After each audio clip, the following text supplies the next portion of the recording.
Apple के product की जो अनबॉक्सिंग करने का एक्साइटमेंट होता है वो कुछ अलग ही लेवल पे होता है, जैसे कि ये वाला मैकबुक प्रो। एक्चुअली ये थोड़ा ज़्यादा हो गया था, लेकिन ये क्लिप 1.5 साल पहले की है, जब मैंने पहली बार मैकबुक लिया था।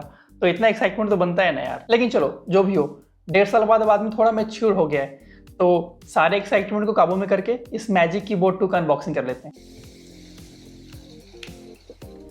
ओके, तो सबसे पहले शुरुआत करते हैं इसके पन्नी उधेड़ने से। Magic keyboard, oh sorry, excitement को काबू में रखना था। बॉक्स में मिल जाता है कुछ कागजात जिसे हम ऑफकोर्स नहीं पढ़ने वाले हैं। हाँ, बस हम इसे खोल के नीचे रख देंगे। और बॉक्स में मिल जाता है लाइटिंग केबल। तो फाइनली ये जादू की कीबोर्ड अब मेरे हाथों में है। तो एक्चुअली इसके अनबॉक्सिंग में वैसा कोई दम था नहीं। चलो जो भी हो, सबसे पहले बात करते हैं इसके प्राइस की। वो है 9,000 रुपये। तो मैं खुद इसे खरीदने से हिचकिचा रहा था। फिर मैंने थोड़ा रिसर्च किया और लॉजिटेक का K380 कीबोर्ड मंगाया, जो मुझे पड़ा करीब 3,000 रुपये का। लेकिन वो जैसे ही मेरे पास आया, मेरे उंगलियों के उसके बटन का गोल गोल डिजाइन और उसका स्पर्श बिल्कुल भी पसंद नहीं आया। तो मजबूरन मुझे उसे रिटर्न करना पड़ा। फिर जाकर मैंने इस बाबू मोशाई को मंगाया। तो चलिए, अब मंगा ही लिए हैं तो बताते हैं सब कुछ इसके बारे में। सबसे ज़्यादा मुझे अट्रैक्ट किया वो इसका लुक्स। ये बहुत सुंदर दिखता है। इतना सुंदर कीबोर्ड आपको लालटेन लेके ढूंढने पे भी नहीं मिलेगा। और ऊपर से थोड़ा स्लिम भी है, तो इसकी पतलाई, ऐसा कोई शब्द भी है क्या? पतलाई नहीं, पतलापन। तो इसका पतलापन इसकी सुंदरता को और निखार देता है। लेकिन दिक्कत क्या है कि यही पतलापन इसकी जान भी ले सकती है, क्योंकि इसे एक जगह से उठा के दूसरी जगह रखने में छिटकने का डर रहता है। लेकिन पतला होने की वजह से रिस्ट का जो पोजीशन है वो नेचुरली आता है इस पे। तो लंबे समय तक भी कीबोर्ड यूज करने पे रिस्ट पेन नहीं करता। और इसका जो कीबोर्ड है वो सीजर बेस्ड मैकेनिज्म से बना हुआ है, जो काफ़ी अच्छी टैक्टाइल फीलिंग देता है। प्लस में मेरे उंगलियों को इसके बटन का डिजाइन और स्पर्श उस लॉजिटेक वाले से बहुत बेहतर लगा।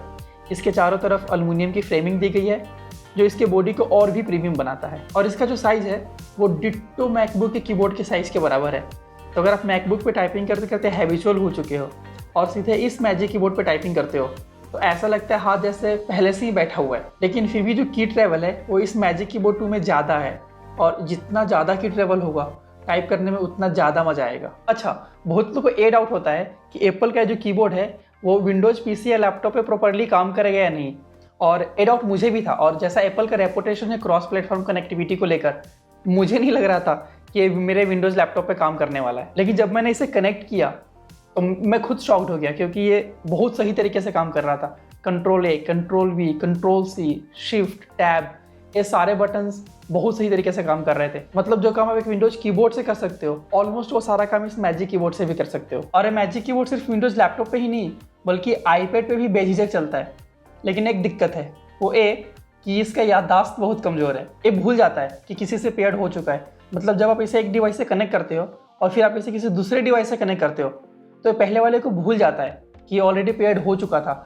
मतलब सब कुछ मुझे नए सिरे से करना पड़ता है। मतलब कि फिर से डिवाइस को पेयरिंग मोड में डालो, वेट करो, फिर वो कनेक्ट होता है। विंडोज से कनेक्ट करने में तो हर बार 6 डिजिट का पिन डालना पड़ जाता है, तो मामला थोड़ा पेचीदा हो जाता है। कई बार तो मैं सोचता हूँ मैं अपने विंडोज के लिए अलग से एक मैजिक कीबोर्ड ले लूँ और अपना मैकबुक का अलग रहेगा। लेकिन फिर वही, इसका प्राइस 9,000 रुपये मेरे सोच के बीच में आ जाता है, तो फिर मैं वो 6 डिजिट का पिन ही डाल देता हूँ। तो अगर आप इसे इंस्टेंटली कनेक्ट करना चाहते हो तो फिर आपको इसका लाइटिंग केबल यूज करना पड़ेगा। लेकिन ये कोई सेंस नहीं बनता, क्योंकि फिर ये वायरलेस कीबोर्ड नहीं बल्कि एक वायर्ड कीबोर्ड बन जाएगा। वैसे इस लाइटिंग केबल का यूज आप इस कीबोर्ड को चार्ज करने में कर सकते हैं। एक बार फुल चार्ज करने पर करीब 2 महीने तक चल जाता है, और इसे फुल चार्ज करने में 2 घंटे से ज़्यादा नहीं लगता। तो यही सब बातें इस कीबोर्ड के बारे में। मुझे लगता है मैंने ऑलमोस्ट सारा कुछ कवर कर ही दिया है।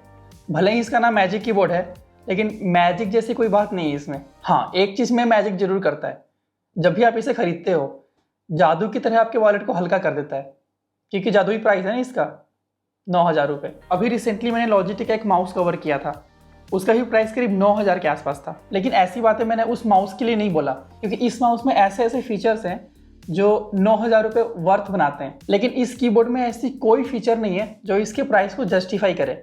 और इसमें बैकलाइट भी नहीं है, तो आप इस जादू वाले कीबोर्ड पे अंधेरे में टाइप भी नहीं कर सकते। हाँ, अनलेस अगर आपके पास कोई जादुई शक्ति हो तो अलग बात है। तो कुल मिलाकर बात यह है कि 9,000 रुपये इस मैजिक कीबोर्ड के लिए वाकई में महंगा है। हाँ, अनलेस अगर आप इस ब्रांड को लेकर पागल हो या इसकी सुंदरता को लेकर पागल हो या फिर इसके पतलापन को लेकर पागल हो तो फिर आप इसे खरीद सकते हो, नहीं तो फिर ये सच में बहुत महंगा है। तो बस आज की इस वीडियो में इतना ही। अगर आपको वीडियो अच्छा लगे तो इसे लाइक करें, चैनल को सब्सक्राइब करें। I will see you in the next one. चलिए ख़त्म करते हैं। Be safe.